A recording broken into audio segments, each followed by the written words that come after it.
source for the most relevant topics on fashion and pageantry. And we're here tonight to discuss about a very essential topic. It's been quite a while since we started discussing metrics on influencer marketing. And I think that in order for us to have a better understanding doon sa mga metrics na to, we needed to discuss why there are multiple metrics. Ano yung uses nitong mga metrics na to evaluate influencers, simply because we have to have a better understanding on how influencer marketing works. Kasi when we started the conversation, in the past regarding influencer marketing, I think that was the best way for us to start understanding fashion, because it is the realm of possibility. No, it's within the realm of possibility among us na mga fans ng fashion and ng pageantry that we understand, or that our introduction to the world of fashion is through influencers. And influencers that are now crossing over from pageantry to fashion, and from showbiz to and modeling to fashion. So medyo kinakailangan we ease into things when it comes to talking about how are we going to expand our fashion content. So once na-establish na natin, we have a better understanding of what is influencer marketing, how do they affect fashion, the way we consume fashion. That's when we can start making larger and expanding our fashion content on the designers, the thought processes ng mga designers when they're building their collections, so that we understand fashion a little bit more. Kasi right now, the common masses, the common folks, are not very knowledgeable of the industry itself. Not unless you are from within the industry, from within the fashion industry. So, yun yung kagandahan ng background natin, that we came from fashion, we came from both the creative, the business side of fashion, para mas mabigyan natin ng hustisya yung understanding natin and explanation natin ng mga nangyayari when it comes to the fashion industry.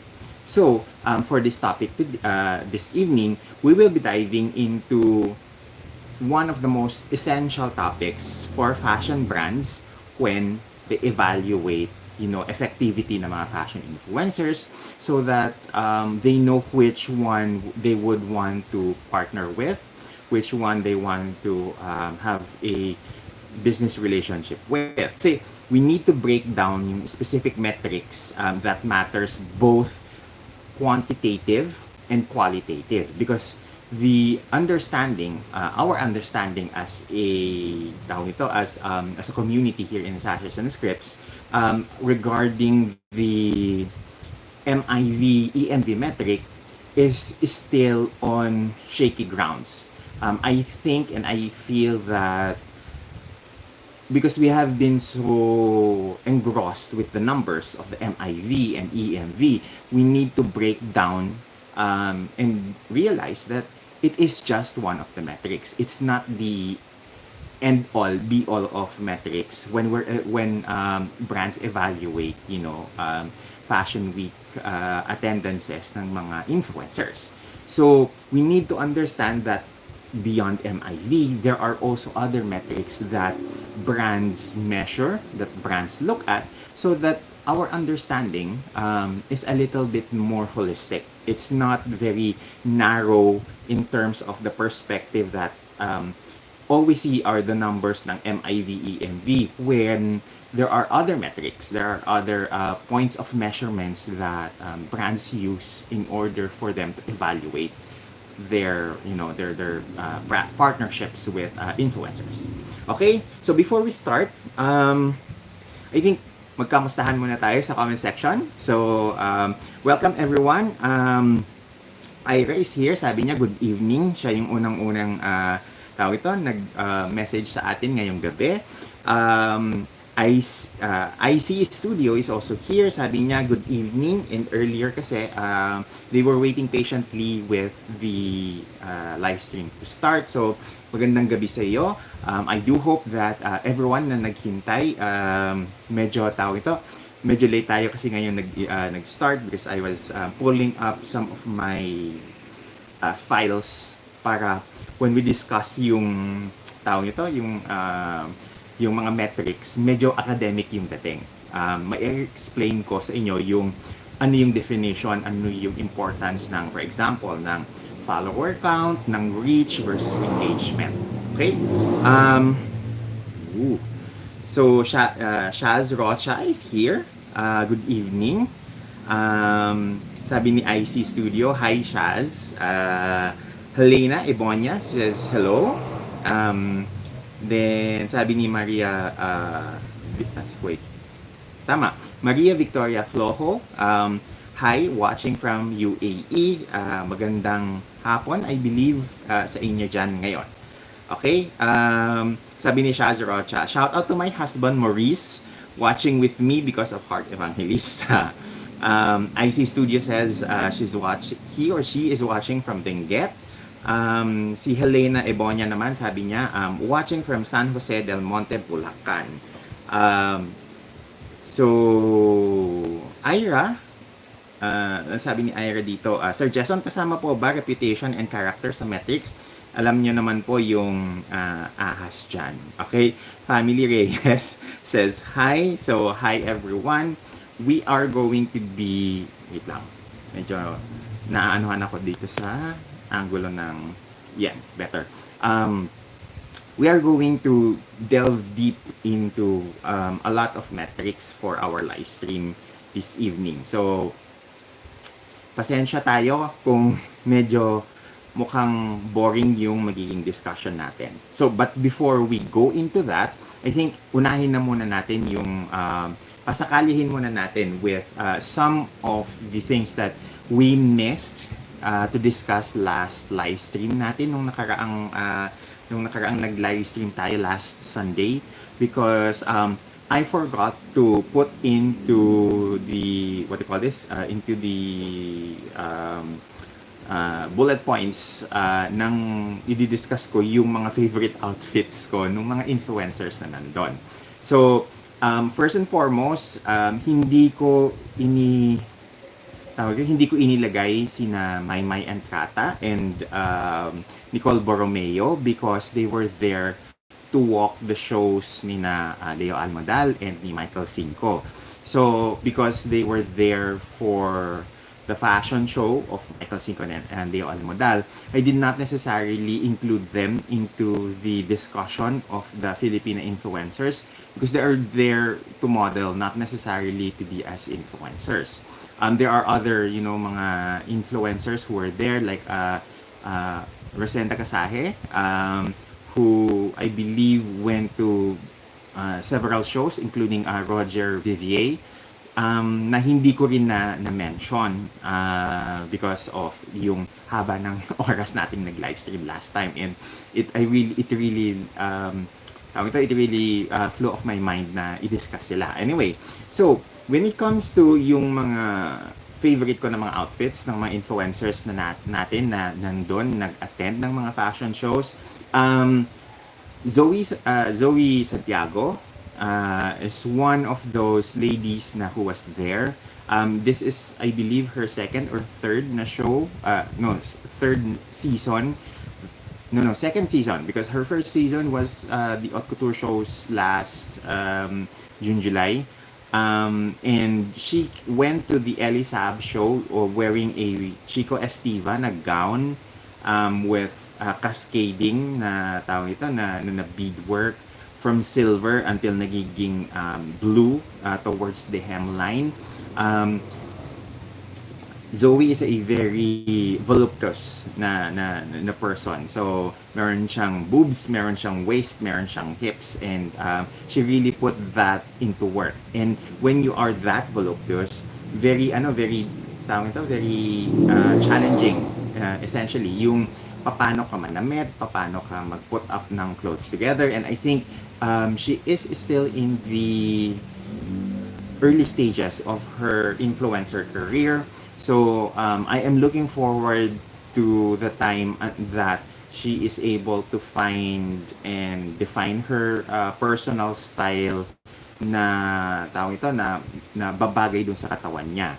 Currently, I think that she's doing the more sultry sex pot na tawag ito na attack, very European yung tawag nito, um, yung path that she is looking forward to in terms of her personal style.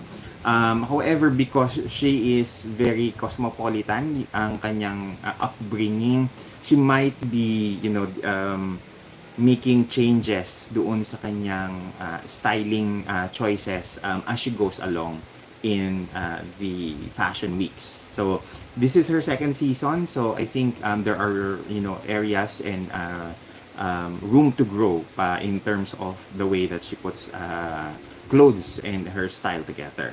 So yon. Kelsey Merritt, who we all saw, really started being more involved in the fashion weeks during the New York Fashion Week several weeks back. Initially, I thought that her best look was her all black na Hermes leather na outfit.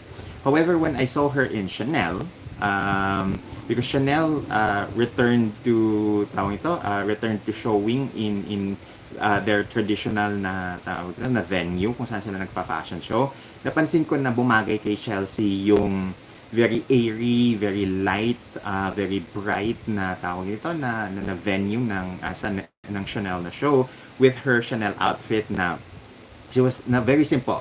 She wore a knee-length na brown leather boots na two-tone, which is a very Chanel na look, the two-tone shoes. Typically the Chanel, the Chanel shoe is nude yung ano niya, yung color niya, and then yung toes ng sapatos is in black, because the idea there was that with the nude na body ng tao ito ng shoe, it elongates the leg, and then it makes the leg look more more svelte, because it elongates nga the leg. And then yung black na toes makes the feet look smaller. And I think that's that has been a DNA, a trademark DNA ng mga tao ito ng mga Chanel shoes over the years. So if you see mga two-toned na mga sapatos in the market, we owe it to Chanel na two-tone shoes. And the boots that Kelsey wore was an ode to that. Aside from that, I think the very simple white long sleeves turtleneck na knit dress that she wore really complemented the entire look. Ang ganda nung hair niya. I think it was Renz Pangilinan who did her hair.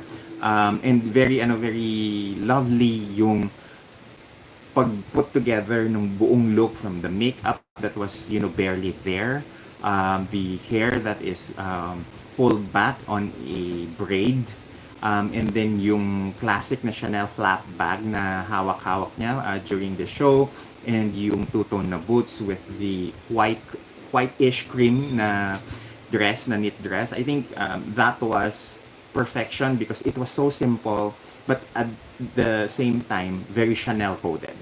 Ayun. In terms naman doon sa mga outfits ni Kylie, I originally thought na yung Araki na dress niya, the one that I posted on my Instagram stories, is my favorite. However, when I was looking back pala doon sa doon sa mga isinuot niya, there was this Yohji Yamamoto suit dress. I think it was a suit and then a skirt underneath. That was really very sculptural yung dating. I love the very pointy na shoulders, the extended na sleeves. Overall, the look really meshed with the with the very sultry niya na makeup. It kind of it kind of blended well together.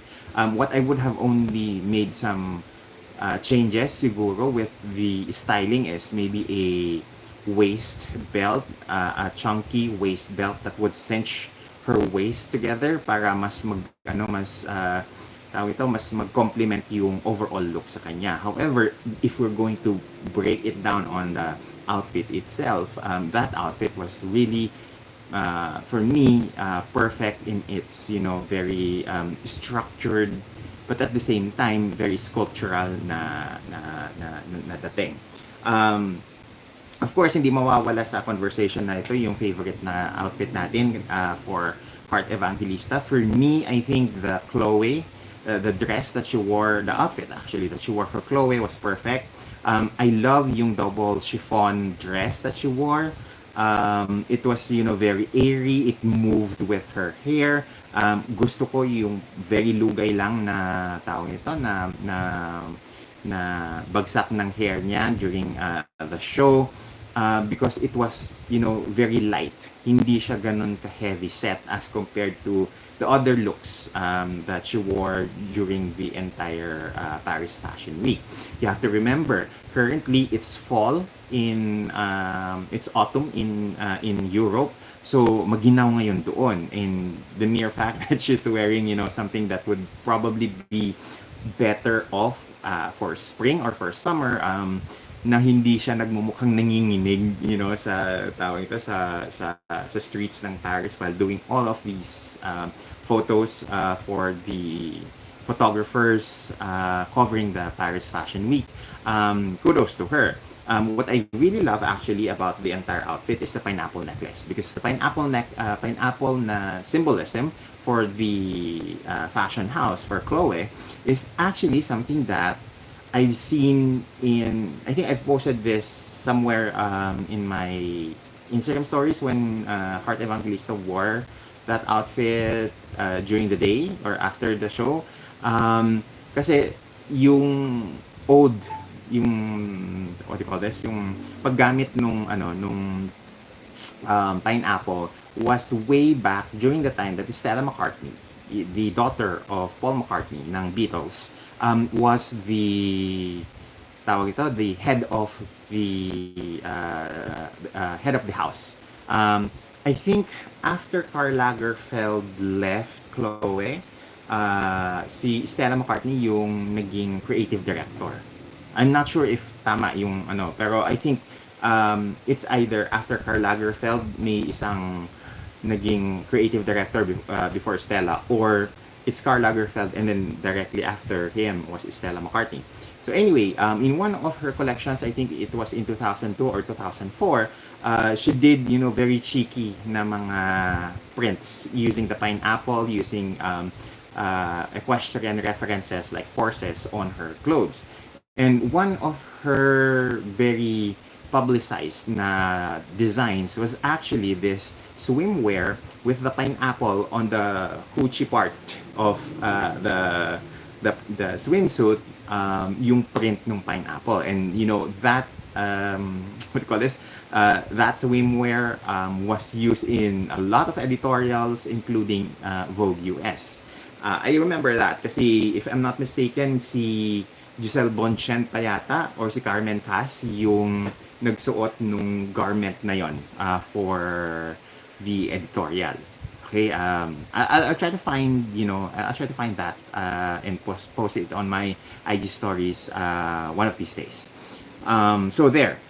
In terms of yung overall na tawag nito na mga outfits this fall winter, I think the one that impressed me the most, not necessarily a favorite, was the Louis Vuitton look ni Heart Evangelista because the top was actually something that was worn ng pabaliktad. Yung front nilagay niya sa back, yung back nilagay niya sa front. This is something that she did for her outfit in Prada, the sweater na look, the sweater with cardigan na in red and purple. So ginawa din niya yon to mix up the styling. So I think that was a very very smart choice for her, especially for the Milan Fashion Week na tawag ito na Prada na look. Kasi yung triangle na logo ng Prada is at the back of the sweater. So, binaligtad niya yung sweater. Sinuot niyang pabaliktad yung tawag ito, yung outfit. So, there.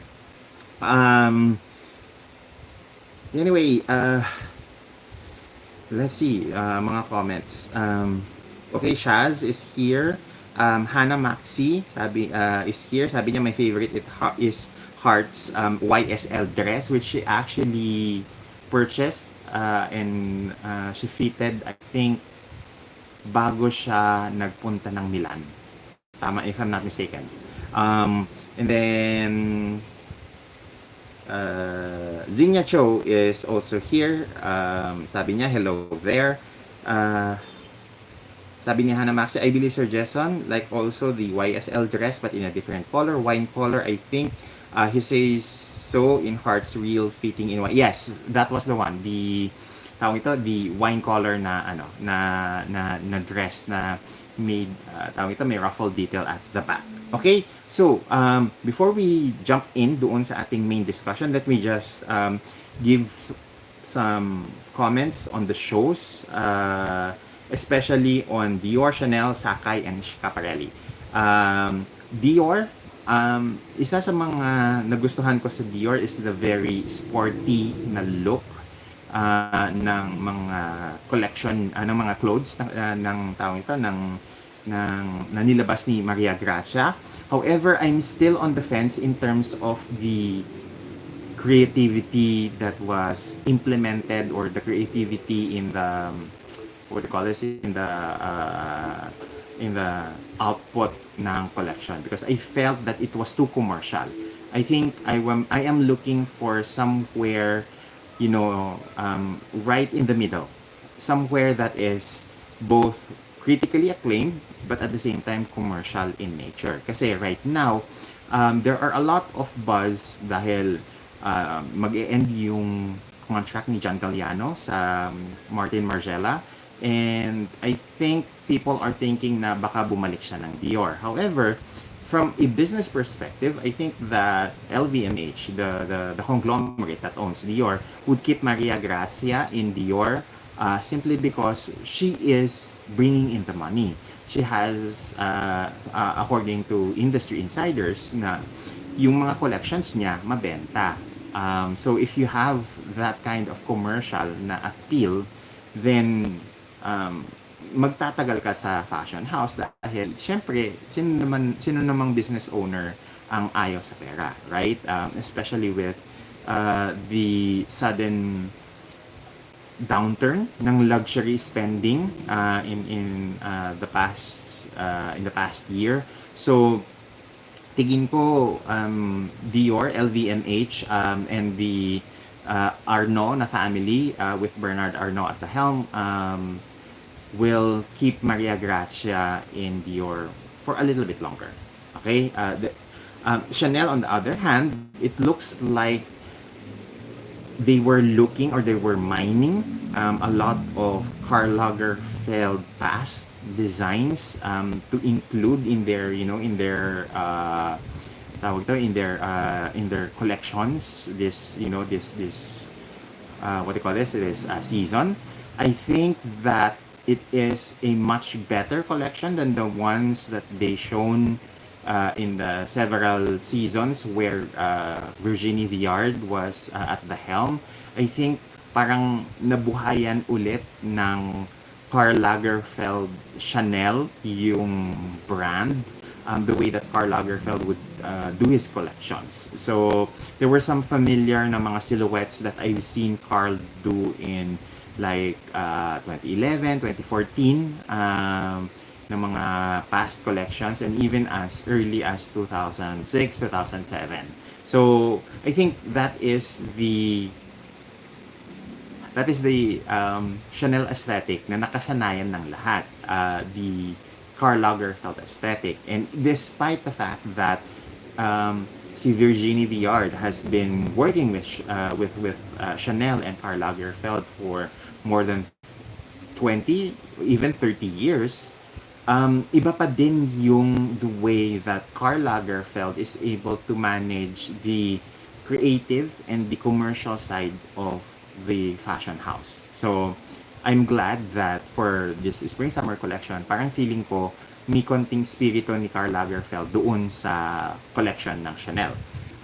In terms naman of my favorite show for Paris, I think Sakai, the I forgot the name of the Japanese designer who is the creative director of Sakai.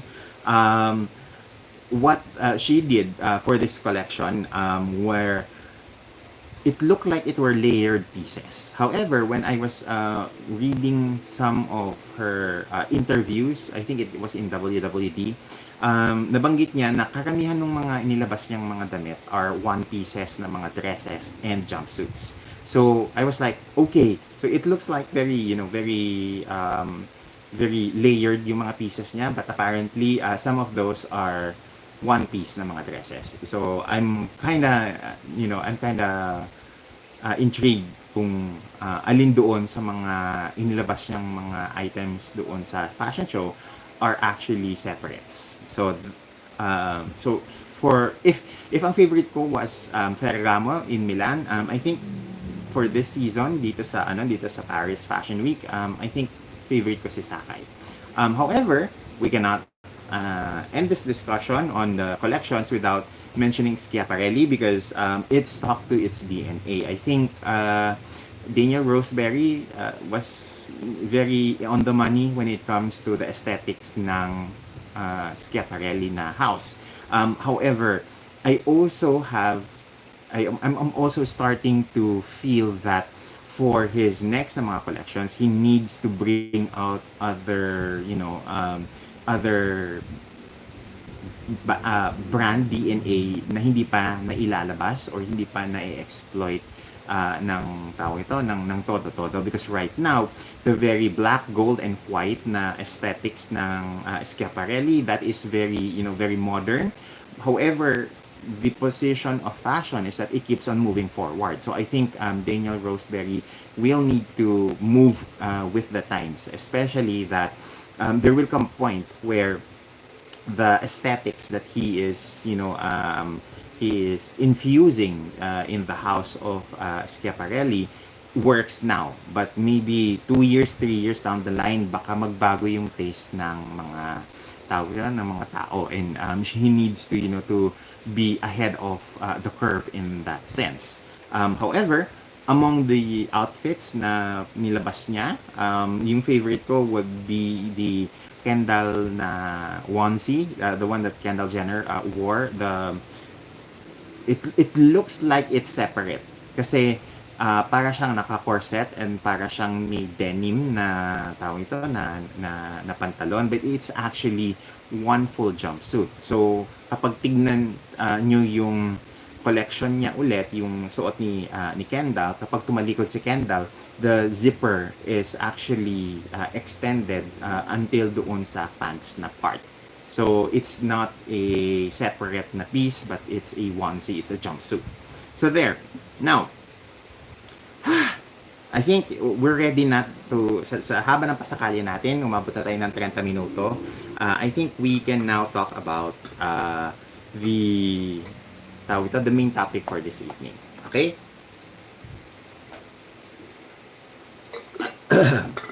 Okay, before we continue, sorry, let's read a couple of comments here. Sabi ni Igref, I think it was the diesel jacket na binaligtad ni Hart. Sabi ni Hannah Maxi, comment po sa Schiaparelli, their accessories insane. I agree. Sabi ni Shaz Rocha, I love the Dior show. The Archer sa Napoli was amazing. It is also symbolic of courageous femininity. Ayan. So, now, let's go to the main topic. I'll try as much as possible to make this short. Of course, with whatever with whatever capacity that we can. Okay. So when we talked about MIV, EMV in the previous mga live streams, it seems that a lot of people latched on MIV, as the only metric that fashion influencers are measured on or are evaluated on, that has become, a point of parang yun na lang yung tinitignan ng mga brands when it comes to their brand partnerships with various influencers. The thing about MIVEMV is that it is a quantitative metric. Now, when we say quantitative metric, it is something that is measurable. It is something that has a numerical figure attached to it. That is why yung tawag ito, yung MIV and EMV calculations, they are mostly in figures, in dollars, because it represents the value of the engagements, the eyeballs, the reach ng tawag ito ng content that social media influencers do in the or that social media influencers um, achieve, for the lack of a better word, based on their social media posts and coverages on online and print media. However, when you are a brand, you have to look at it from not just the quantitative na metrics but also from the qualitative na metrics. Now, let's talk muna what are the quantitative metrics, the measurable, easily measurable na mga metrics like follower count, reach, and impressions, etc. Okay? When we say follower count, this is the most obvious metric that brands look at. Titignan nila how many are following you on your TikTok, on your YouTube, or on your Instagram channels. And the follower count is the total number of people following the influencer's social profiles. While the larger na follower count is, ideal, it can only signal popularity. It doesn't always equate into, influence or engagement. It only means that this person is popular. Okay?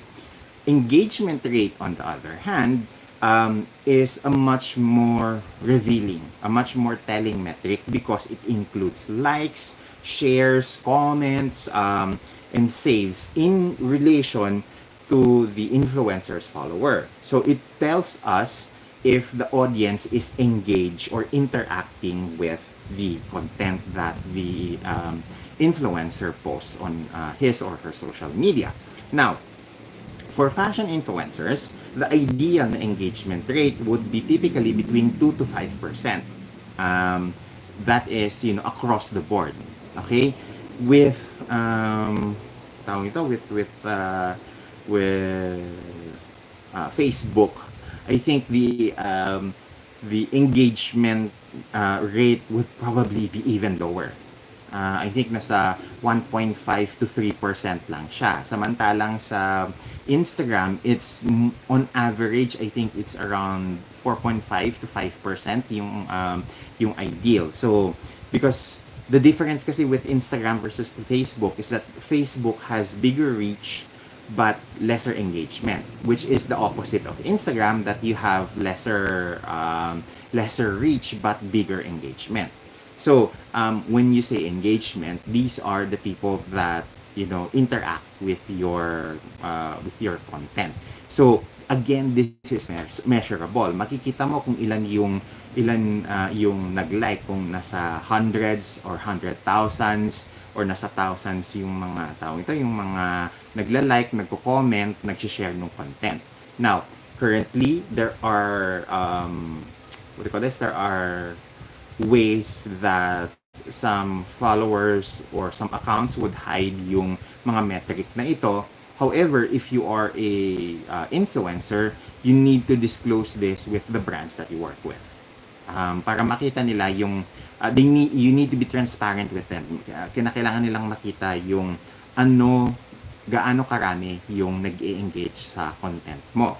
Now, the next na metric, the third metric actually is the reach, and the impressions. Okay, let me just read yung ano niya ha, yung definition niya because mahirap na magkamali tayo doon sa definition na ito kasi reach would refer to the total number of unique users na nakakita ng post mo.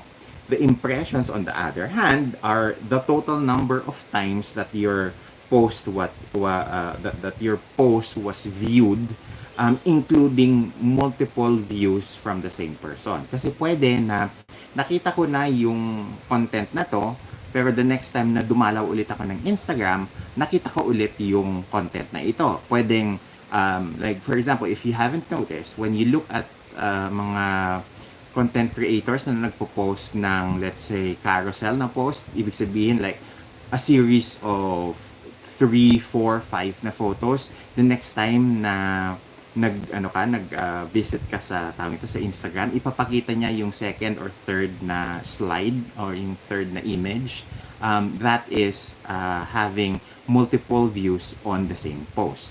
Okay? So that's the difference between reach and impressions. Now, why is this important? Because dito mo makikita kung nagva-viral yung content. Kung the content that the influencer has posted is spreading to multiple people. Kung hindi lang yung mga audience niya yung nakakakita or may mga tao na hindi nagfa-follow sa kanya ang nakakakita ng kanyang content. So this is an important metric because it allows, brands to evaluate if the content that the influencer is posting reaches new audiences. Kasi ipupush ng algorithm ng social media platforms yung content mo sa mga bagong tao if yung content mo is kinoconsume ng mga nagfa-follow sa'yo. Okay? Right now, there is an issue and debate on this, especially on Instagram, dahil ang Instagram, ipapakita niya muna sa maliit na population ng ng followers mo yung content bago niya isi-send sa iba. And I think that is, one of the reasons why some influencers, some brands are frustrated with Instagram dahil yung tawag ito, yung content nila hindi na pupush sa lahat ng mga audiences, sa lahat ng mga nagpo-follow sa kanila. Okay? Now, we have two more metrics that are quantitative in nature, and that is the click-through rate and the conversion rate. The click-through rate is the percentage of users that click on a link in the influencer's bio or in the post. And it is compared to total reach. So, kumbaga, parang the number of clicks doon sa link divided by the total reach. And that gets you your click-through rate. The higher the number, when you divide it based on the total reach, the better. Because ibig sabihin nito, yung mga taong nagfo-follow sa iyo or nakakakita ng content mo, tinitignan kung ano yung mga pinopost mo on your feed. Especially if, for example, meron kang brand partnership with, let's say, Nivea. Okay? So, naglagay ka na meron kang 20% discount if you use my promo code every time you buy a Nivea product and visit my, let's say, my link in bio to avail of the discount. So, every time na may nagkiklik doon sa bio mo at pumunta doon sa website kung saan sila pwedeng bumili ng merchandise, that is something that is measured by the by the brands dahil it gives them an idea kung ilan yung bumibisita sa kanila based on the link that you've posted on your social media. Okay? Now, ano naman ang difference nun doon sa conversion rate?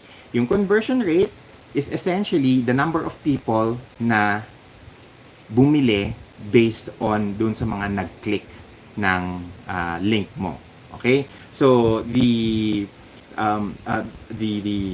conversion rate is arguably the most important na quantitative metric dahil it tells you of the percentage of your followers who not only clicked on yung tawag ito on your LinkedIn bio or the link that you posted, but also measures kung ilan doon sa mga nag-click ang bumili.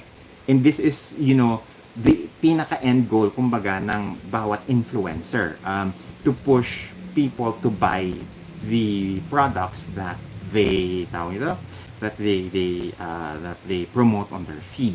So, the metrics na nakikita natin, if we're gonna compare it to the MIVEMV, the MIVEMV is only measuring the engagement and the reach.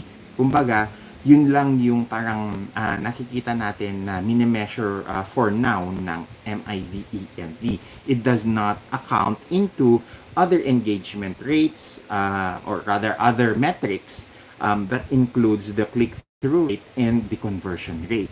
Kaya, importante sa mga brands na tinitignan din nila kung gumagalaw yung merchandise na pinopost ni influencer. Kaya importante yung mga hashtags that like the heart made me do it, because nakikita ng mga brands kung gumagalaw yung merchandise. And if you are a brand, you want merchandise to move, especially if you are partnering with that influencer. So that is the quantitative na metrics. Quantitative, which are easily measurable. It has numerical value to the way that you measure this. There are also quantitative na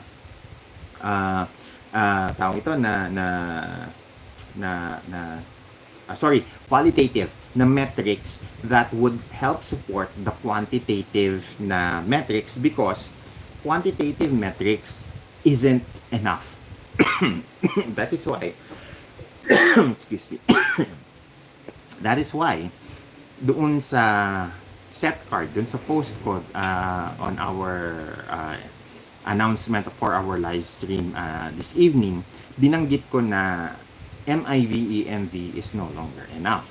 Kasi aside from the quantitative, the measurable na tawag ito na metrics, you also need the qualitative metrics, because it allows you to measure the quality of the engagement, the quality of the follower count, the quality of the conversations on social media.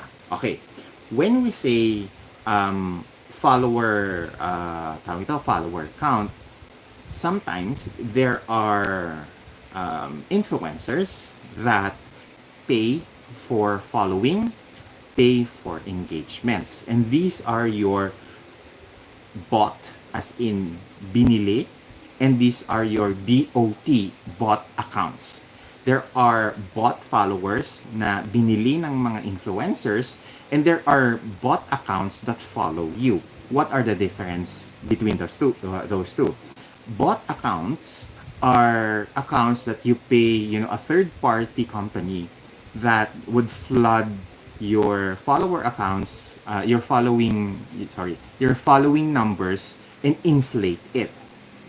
Bot accounts, BOT, on the other hand, are accounts that would randomly post, comments on somebody else's Facebook, Instagram, na mga social media, in order to convince the algorithm that the post of a particular account or a particular influencer is not of quality. And ito yung naging reason why Heart Evangelistas social media was shadow banned. I'm sure you're well aware with all of that issue before. Okay, so why is this important? Because hanggang ngayon, pinag-uusapan pa rin natin yung mga fraud and yung mga bots, mga fraud accounts, yung mga bot accounts. Because brands cannot rely solely on numbers, dahil yung mga fake follower accounts can skew yung results ng mga metrics that they evaluate yung mga influencers on. And aside from yung mga follower accounts na mga bot accounts, there are also, you know, engagements that are created by these accounts, by these bot accounts, that would also skew yung engagement numbers ng mga influencers. So, may mga influencers ka na milyones yung tawag nito, yung follower nila, pero nasa hundreds lang yung mga nagla-like, nasa 10 lang yung nagko-comments, mga tawag ito, mga paisa-isa lang yung nag-share. So this is something that throws off the metric of engagement. Pwede din that they can inflate these numbers, and then during seasons na inactive yung Fashion Week, for example, biglang bumabagsak yung number of people who engage on the content of that influencer. So this is something that as a brand you need to take into consideration. You need to look at, because it can skew the numbers that you are measuring your influencer partners. So why do we need to go beyond the numbers? Because we need to, one, evaluate yung audience quality. When we say audience quality, you ask, who are the influencers' followers? Are they part of your target demographic? Baka naman you are a luxury brand that is aiming to get A, B, C, D na market, and then the influencers' followers are the EFG na market, which is vastly different in spending habits versus your brand. So you need to evaluate whether or not the people that are following the influencer are the kind of people that buys into the luxury brands that the influencer partners with. Kasi magkaiba yung spending habits ng demographic na ito. Pwede din that age demographic is a factor. You are trying to target, sabihin natin, 40 and up na affluent, established na mga business people, career people, while the followers ng ng influencer that you partner with are mostly within the teenager, 20-year-old na market. So there is a disjoint there. You are targeting a different demographic, but the demographic that the influencer is, providing for you is not even aligned with yours. Then you also need to check whether or not the audience that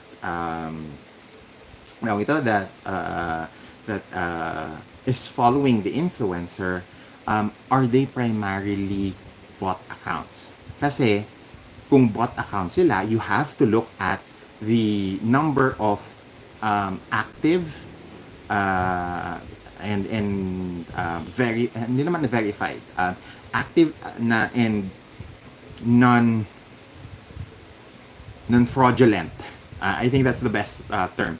Active and non-fraudulent na mga accounts who follow an influencer versus mga bot accounts lang. Kasi nowadays there are third-party apps that would evaluate whether yung mga nagpa-follow sa isang Instagram influencer or YouTube influencer, for example, are actually real people.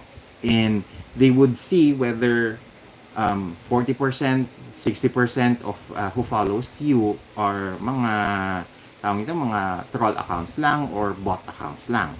So you need to you need to look at your influencers quality of followers as part of the metric that coincides with the number of followers that follows them on their social media channels. Kasi kung 60%, 50% o 40% ng mga nagfa-follow sa sa influencer na yan, mga bot accounts, asahan mo na hindi ka hindi commensurate yung eyeballs na ibibigay nila sa'yo dahil bayad yun. Bayad yun ng influencer. So it will not give back value to your brand, if ever. Okay? Then there is also conversation quality. Ibig sabihin, people who are commenting on your social media feeds are people who understand yung ano yung pinopost mo. Baka naman pagdating sa dami-dami ng mga comments mo on your post, lahat doon eh uh, ang tawag nito, ang comment is thank you to this account at like this for whatever reason biglang pumasok yung mga tawag ito, yung mga Bitcoin ganyan na mga comments. So, you need to look at the quality of conversation if the conversation on social media is about your brand. That is why whenever you look at the comment sections ng mga influencers, you have to look if are they talking about the product, are they talking about the influencer, are they talking about the brand. Kasi kung magpo-post ka ng let's say nagpunta ka sa ganitong fashion show and all people can say is, oh, ang ganda ng makeup mo, ang ganda ng tawag ito, ang ganda ng bag mo, ang ganda ng ang ganda ng bagsak sa'yo ng damit, saan ka nakabili. These are comments that you would like, that you would want in your feed. Kasi it brings it back to the tawag ito, to the influencers, partnerships sa mga cosmetics, sa mga clothing, sa mga accessory na brands. Pero kung ang comment lang sa'yo, emoji lang, or ang comment sa'yo, ang tangkad-tagad mo kasi kaya bagay sa'yo, and it's directed to the influencer, the comments are influencer-centric, not brand-centric, then you'd know that, okay, hindi na-highlight yung brand ko in this conversation. So you probably want the conversation to be more focused on your brand instead of on the influencer. Okay? So yun yung difference ng comment that is of value to the brand versus comments that is of value to the influencer. You would want that it is at least leaning heavily towards the brand, towards the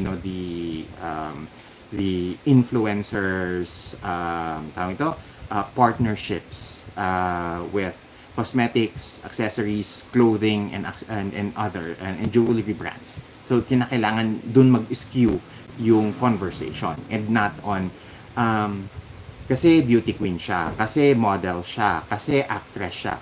No, you would want that the quality of conversation would be on conversations that builds up the brand that is being partnered with. Okay? So, there is also what they call content, authenticity, and fit. Because if, as I said earlier, if your content is directed towards, let's say, people in their 40s, and the people who are following you are teenagers under early 20s, then the content, it does not fit the audiences. So you need to make adjustments on that. You need to what do you call this? You need to take into consideration if there is a misalignment on that end, because one of the things that you would want is to make sure that yung values, personality ng brand aligns with the aesthetics that it is being posted with in the feed ng influencer, and does it align well with the audiences that the influencer has. Okay, in order for you to be successful in this is be authentic to your personal brand as an influencer. Kung ang brand mo is, let's say, the follower profile that you have and your brand is approachable, then you need to be exactly just that. Huwag kang magpaka-alta sociedad if your brand is more aligned with accessible na image. Because with luxury kasi there is a certain level of exclusivity na hindi lahat afford ang luxury brands. That is why it is aspirational. So you need to to evaluate if that aligns well with your brand, with your personality. Okay? Then there are two more metrics, qualitative metrics that you have to understand, and that is commercial appeal, which is the influencer's ability, to sell a product and not just talk about it. Yun ang kailangan, kahit na hindi tawag ito, kahit na hindi gaano ka tawag ito, ka-popular si influencer, if she has that innate ability to convince people to buy into her or his, into his brands and believe yung effectivity ng mga products na ini-endorse niya, that is what you call commercial appeal. That is what you call commercial ability, the commercial ability to sell. Kasi there is a reason why there are different types of influencers based on their following numbers. You have the macro, you have the micro, you have the nano influencers, and then you have the mega influencers. And ang differences nun is just the numbers. However, you can have a very effective what do you call this? Effective na follower count at the mega if the influencer has commercial appeal. Pwede din kasi na ang dami-dami mong followers pero wala kang commercial appeal, hindi mo kayang magpagalaw ng merchandise. And this is true in whether you are a nano influencer, whether your numbers is just between 10,000 to 100,000, whether your numbers is between 1 million and above. So these are things that does not necessarily apply to all. It does not mean that just because you have 16 million, 20 million, 25 million followers, kaya mong magbenta. Kasi there was this, I'm sure you've read this on Instagram or on Facebook, that there is a influencer who has 3 million plus na followers and hindi man lang niya kayang magbenta ng isang t-shirt or ng 100 t-shirt. So it tells you that the metrics of follower count is just a number. The ability na magpagalaw ng merchandise, ibang klaseng yun, ibang klaseng power yon, ibang klaseng level of ibang klaseng level of convincing power ang meron yung influencer if kaya niyang magpagalaw ng produkto from the shelves into the shopping baskets of their audiences. Okay? Now, and then there's what we call a brand affinity, where the influencer has previous na mga collaborations that actually worked and hindi lang siya one time na nangyari. Ibig sabihin, nauulit. So, one of these cases is actually Heart Evangelista na may mga collaboration siya, like this past Milan Fashion Week na napagalaw niya yung Pat McGrath na Macmenani na lipstick.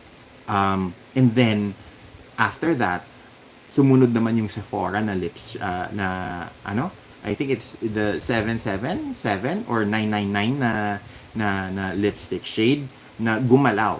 And then there's also the Lancaster na big bag and the small shoulder bag na nag-sold out because of her.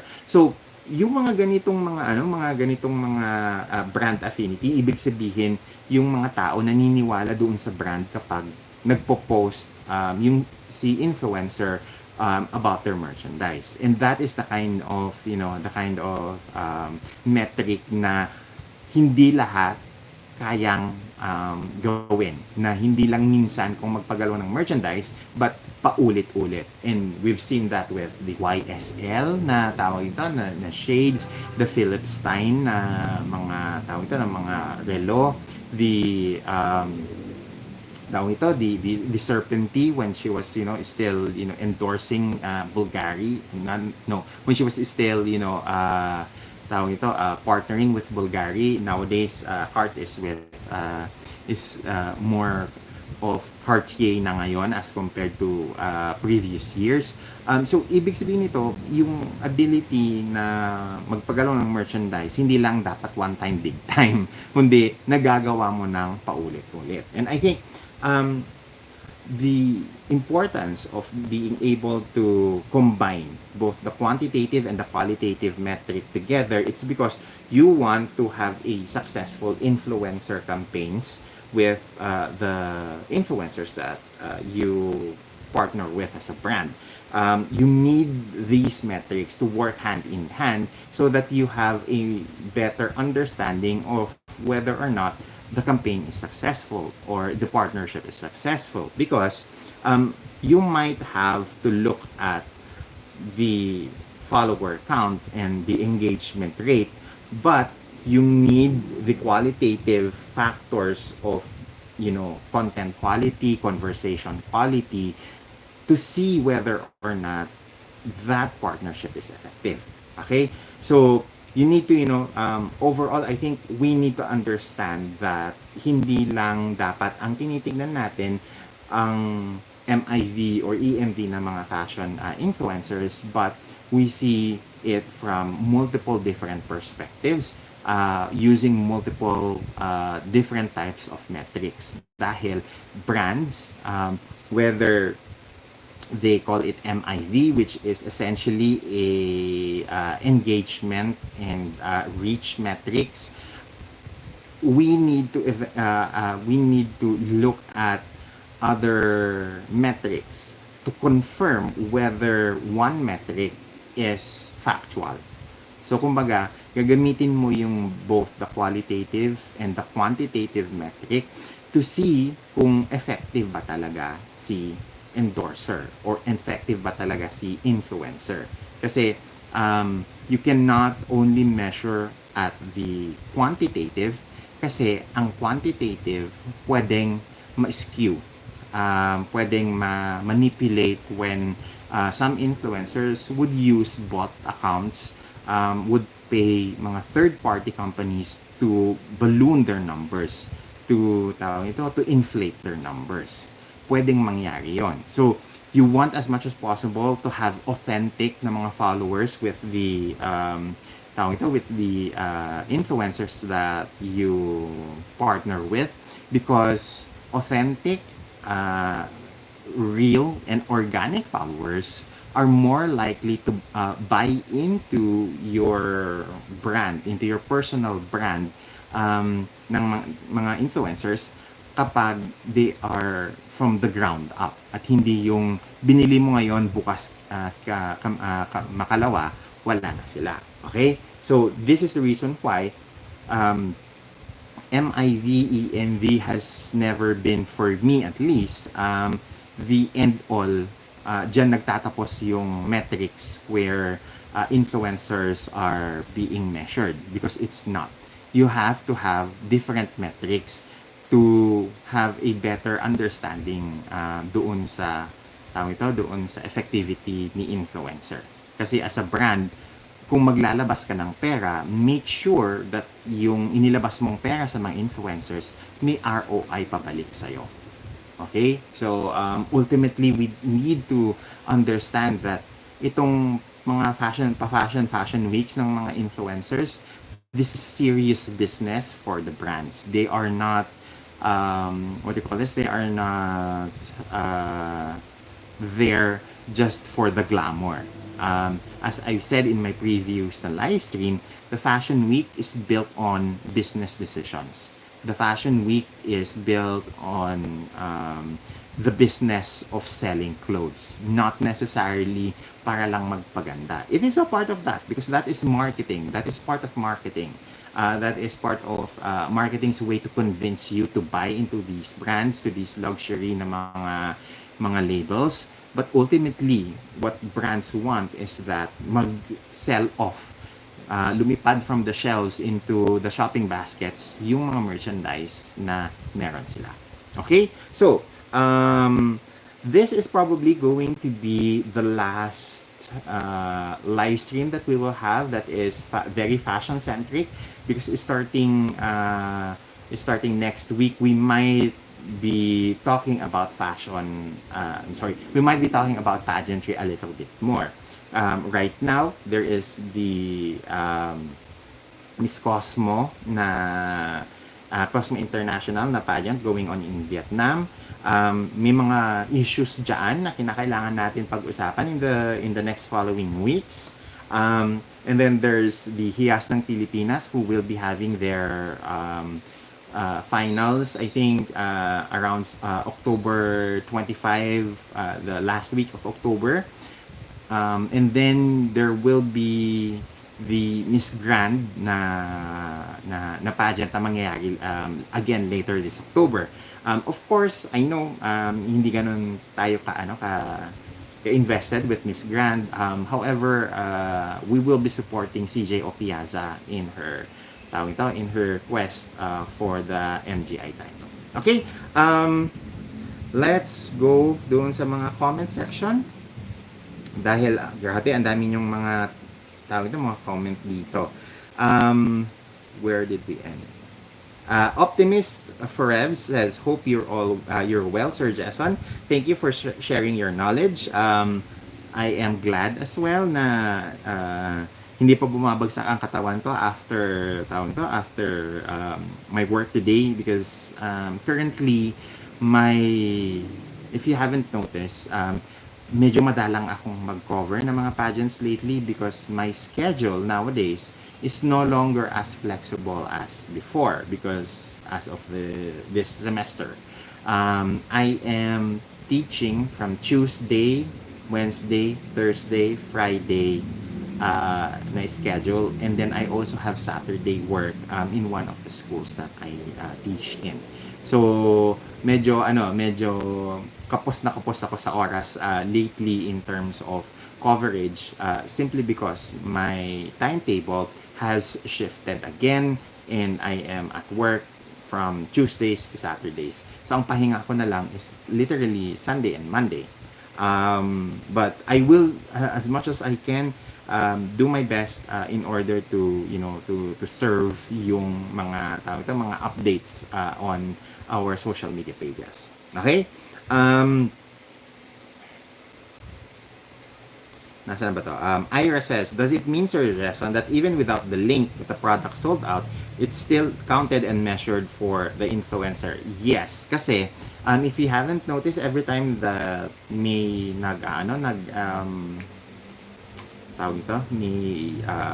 bumibili ng mga products na ginamit ni Heart, for example, sa Fashion Week, or na-post niya on her social media accounts, nagte-trending yung Heart Make Me Do It. That is one of the ways that brands monitor yung mga influencers, kung sino yung nagpapagalaw ng merchandise nila. That is why, if you haven't noticed Heart Evangelista's social media accounts, especially on the IG stories na part, nire-repost niya yung mga nag-Heart Made Me Do It. Because that is social proof. That is proof that people buy because of her. So, importante yon sa influencer, because kumbaga parang nilalatag lang niya na eto may resibo na I was covered by Grazia magazine. I was covered by this magazine from Singapore, from Malaysia, from Indonesia, from Vogue Poland, Vogue Italia, Vogue something else, all of these are social proof for the influencer, because kapag nag-review si brand ng feed ni influencer, titignan din niya kasi yung yung IG stories, because that is where activity is happening on real time.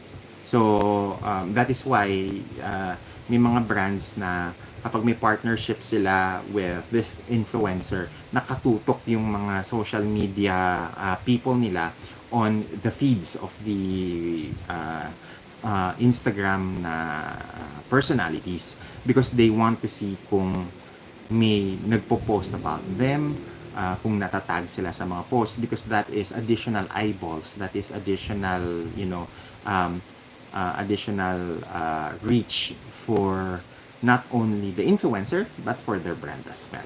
Okay? Um,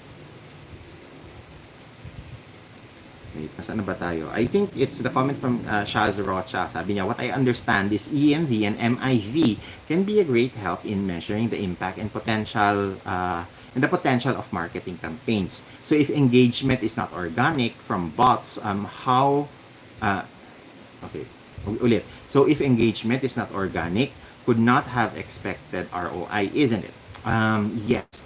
That is why ENV and MIV are incomplete na metrics. Kinakailangan meron kang qualitative na metrics that would help make context out of the quantitative na metrics. Okay?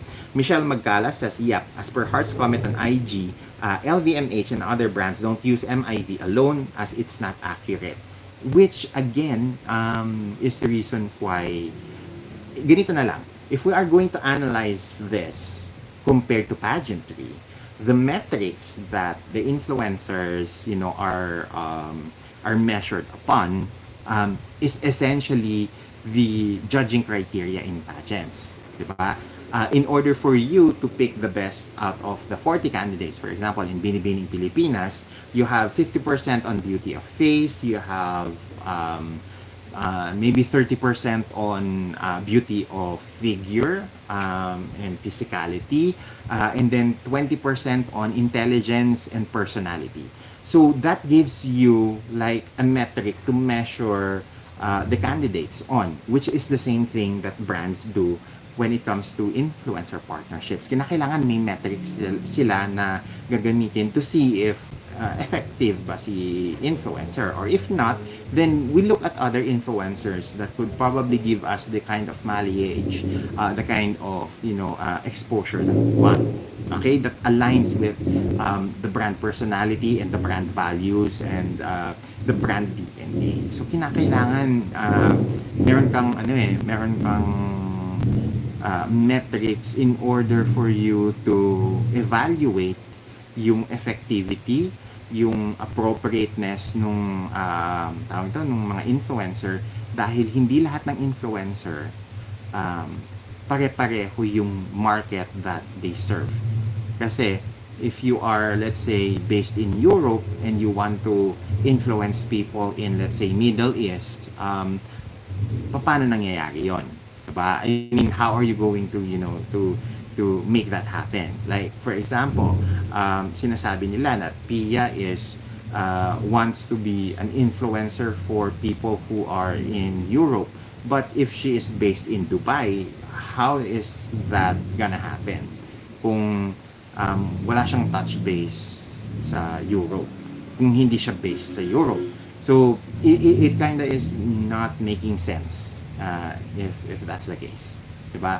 Unlike, for example, si Catriona, ang sphere of influence niya is here in the Philippines. So nasa ang event ng, for example, Cetaphil, where she's currently participating in, is in the US. Still makikita mo na at least dito sa Pilipinas may Cetaphil, right? Hindi yung ipupush mong image look is, let's say, Hermes, but meron bang Hermes store dito sa Pilipinas? Diba? So, you need to be on top of these things. Hindi pwedeng eyeball lang. Paano kung ang eyeball mo sabihin natin sa ibang lugar where your brand is not even present? How are you going to make sense out of that? So, there. Sabi ni Shazrosha, bashers are questioning the effectiveness of Heart Evangelista influence because they said that it's not only Heart promoting the products, although Heart hashtag Heart Make Me Do It is there, they said it's fake daw. Okay? So, tanong ni Shazrosha, how can an influencer prove their effectiveness? That's the thing. It's not supposed to be the influencers to prove how effective they are. It's actually the brand who knows who should be who should be measuring how effective these influencers are. Kasi kahit na anong sabihin ng mga influencers na I am effective like this, like that, if the brand with their own metrics sees that it's the opposite, then it doesn't make sense na si influencer yung kinakailangan magsabi na ito yung kung bakit ako effective. Parang that's just self-promotion. It would not be something na would be of value to the brand kung ipopromote mo ang sarili mo na effective ka, where there are ways naman for the brands to to measure whether or not you are indeed effective or not. Okay? I agree. Okay. Sabi ni Hannah Maxi, pictures of actual buy with the hashtag heart made me do it is the most legit proof as an effective influencer. Then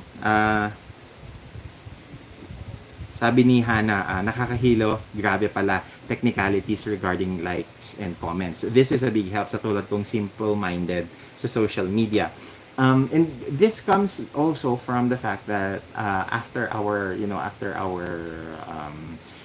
stint in Indonesia, after 7 years in Indonesia, nagtrabaho tayo for I think almost 2 years on the social media management sphere. And these are the things that as social media manager, I would have to evaluate kung effective ba yung post ko, effective ba yung mga brand paraphernalia, yung mga assets and set cards that I post on social media para malaman ko kung kailan dapat mag-post, gaano karami ang hashtag, versus SEO keywords, so that I know kung ano yung strategy ko when it comes to posting. So, ganun lang yun kasi hindi naman to complex. Ganun lang siya dami ng trabaho in terms of yung kinakailangan mong malaman. But like in any other job, kapag nakasanayan mo na, it becomes second nature to you. So, it might be new to you guys dahil you don't have a background on social media management. But I am telling this to you so that maintindihan nyo na hindi ganun basta-basta yung pag-evaluate ng mga influencers from the brands. Kinakailangan talaga may metrics para may proof na effective sila with our brand because ito yung sinasabi ng mga metrics. Okay? Nako, Ira ha, hindi ko nababasahin yan. Hihintayin ko na lang kung meron, kung na-sold out nga siya. Sabi ni Shaz Rocha, it's Dior Rouge 999 lipstick. Okay, so it's not Sephora. Sorry, my bad on that. Napaghalo ko yung Dior at saka yung Sephora na mga lipsticks kasi yun yung sumunod, I think, na gumalaw na merchandise when Hart posted on it about it. Saan ba to? Sabi ni Hannah Maxi, what do you think, sir, sa biglang sulpot na influencer tapos nasama agad sa top MIV but found doing shady things just to stay relevant sa fashion industry? It will yung mga ganitong mga biglaan, mas mahirap siyang i-sustain long term kasi mas madali yung igapang mo unti-unti and build from small to make it medium to make it large yung following mo rather than mag-umpisa ka ng bonggang-bongga and then you slowly fade away. Kasi with fashion, hindi naman yung flash on the pan na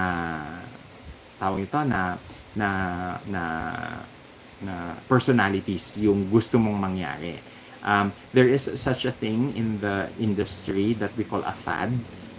These are mga fashion trends na ang bilis bumalusok pataas, ang bilis ng adoption ng mga fashion trends na to, pero ang bilis din niyang bumagsak. In terms of, tawag ito, in terms of paano manawa ang mga tao sa kanya.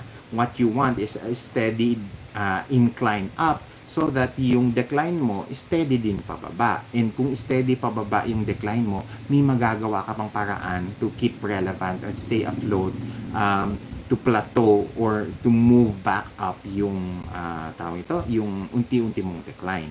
I think this is something na tawag ito na mas madaling imaniobra in the long term because you build, a loyal following for yourself, na hindi lang nandyan sa salita but nandyan din sa gawa. Okay?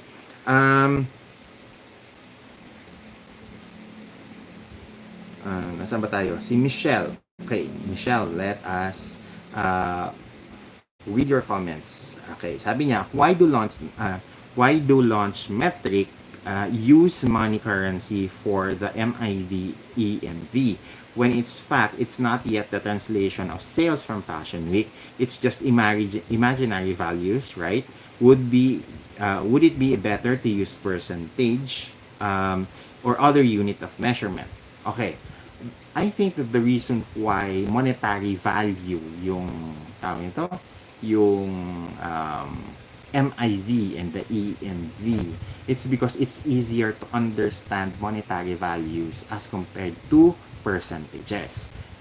Kasi kapag sinabi mong 10%, tapos may nagsabi 110%, what does 110% mean to you? It can be interpreted differently, right?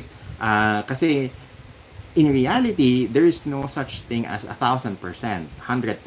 There's only 100%. That represents all the values within percentages, right?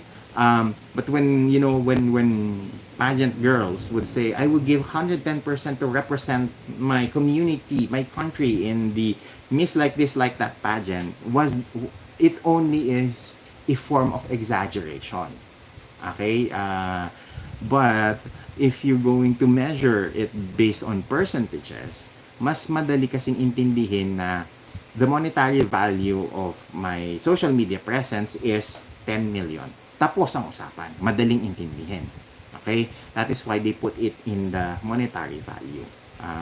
Dahil mas madaling i-process ng mga tao ito, ng mga tao. Because if you're going to do point system, hanggang saan yung points? Right? Paano kung someone exceeds yung metric mo na sabihin natin 100 points and nag-exceed siya doon sa 100 points mo at nag-110, 120 siya. So you have to adjust again the form of measurement. So it will not make sense. Right? Like for example, kapag sinabing sa tawag ito sa gymnastics, di ba? Binibigyan ka ng perfect 10, ng 9.5, ng 9.8 ng mga judges. So that is the highest na you can tawag ito, you can give. Paano kung may mga taong nag-invent ng mga panibagong moves and they exceeded expectation, nag-perfect 10 sila sa lahat. So does it mean that yung perfect 10 ni, let's say, Nadia Comaneci in the 90s is the same as the perfect 10, for example, ni Simone Biles in gymnastics in the 2020s? Different skill levels, different tawag ito, same measurement, pero it does not mean that yung technical ability ng both gymnasts pareho. So that is what you want to prevent when it comes to metrics like this. Kinakailangan yung metric mas madaling intindihin ng mga taong hindi involved sa paggawa ng metric, someone na nagbabasa ng metric, so that it's easier to comprehend. Essentially, it's just that. Okay. Nasaan ba tayo? Ricinelli Villaver says, ban na daw yung isa sa Elisab as per dressmaker for misrepresentation. Let's see. Let's wait and see about that. We will see if pagdating ng haute couture show, this shows again this January, kung how true is this chismis. Okay? Um, Sabi ni Hannah Maxi, it's more specific as a parameter, though it's lacking in some important aspects. So, Optimist Forever, sabi niya, clearly some fandoms don't understand the business. Andun pa rin sila sa pageantry, when in fact, high fashion is of a different world. I kinda agree. Ang layo, sabi ni Optimist Forever. Honestly, when you talk about luxury fashion, especially luxury fashion, hindi siya katulad ng, let's say, Zara, ng Mango, ng H&M, Uniqlo, na mas democratic yung approach nila when it comes to fashion. When it comes to luxury, ano talaga, very different yung attitudes ng mga people in the industry on that level. Okay? Guys, thank you very much for the participation in this live stream this evening. It has been a very educational and academic na discussion for so far for our live stream, and I'm very glad that I had this talk with you guys. Okay, so to wrap this all up, in summary, brands just cannot rely on numbers when choosing fashion influencers, especially if they want to partner with these influencers long term. They have to look deeper on audience quality, conversation substances, conversion substance, conversion rates, click-through rates, and the overall commercial appeal ng influencers. Hindi pwedeng one-sided that you're only measuring on the quantitative. You have to include qualitative metrics in order to balance itself out. Dahil kung ang numerical na mga metrics mo can be swayed, can be manipulated, then it's the qualitative na metrics that would help to make you more to counter yung mga shady na nangyayari on the manipulation of the numbers. So the qualitative measure is there in order for you to make it equal, to balance the equation out. Because kung you're only heavily reliant on the quantitative na measurement and you don't have enough qualitative measures to counter yung to make sense doon sa quantitative mo, then you will always get an incomplete perspective of the influencer marketing that you're partnering with. So medyo medyo technical siya, medyo on the business side siya, but ultimately what you need to know is that it needs to be reviewed in terms of quality, yung mga numbers na ipinapakita mo, mga numbers na involved in your metric. Okay? Sash Rocha, thank you very much for the generosity. Thank you very much everyone for sticking with me in our live stream. Alam ko medyo boring siya yung topic natin for this evening, but moving forward, we will make it more lively as we now approach the pageant season, the international pageant season. Okay? Mga huling comments here. Hannah Maxi says, thank you for this engaging discussion. Thank you very much as well for sticking with us in this evening. Sabi ni Optimist Forevs, di ba, kakairita ang mga ibang fanis na di nag-iisip. Anyway, bahala sila. Michelle Magcalas says, thank you Sir Jason for the info. Wag nyo po hayaan, mamas report kayo Eme, hehehe, i-back up ang mga resibo, hehehe. Ira says, thank you Sir Jason for your live session and educating us. Thank you very much as well for being participative in our discussion this evening. And sabi ni Optimist Forevs, thank you again sir, take care of yourself. Take care as well to everyone. Enjoy the remaining of your weekend. Kasi ako, mag-i-start pa lang ang weekend ko bukas until Monday. And for the most of you, Sunday is your last day of your weekend and then trabaho na kayo kaagad on Monday. So, please do take care. Maybe bagyo that is sucking in sucking in the rains towards the Philippines. So please make sure that you are safe wherever you are. Always make sure na may dala kayong umbrella, na meron kayong mga safety na mga equipments if your area is in the hurricane's path or in the typhoon's path. Always take precautionary measures dahil mahirap ang buhay ngayon. Okay? Thank you very much for everyone who have participated in our live stream discussion. Thank you very much for the trust that you have with me on this very chaotic na past few weeks, especially with the issues with certain people, giving us drama over social media. So salamat sa tiwala. Na we really appreciate it dahil you make all of these things worthwhile.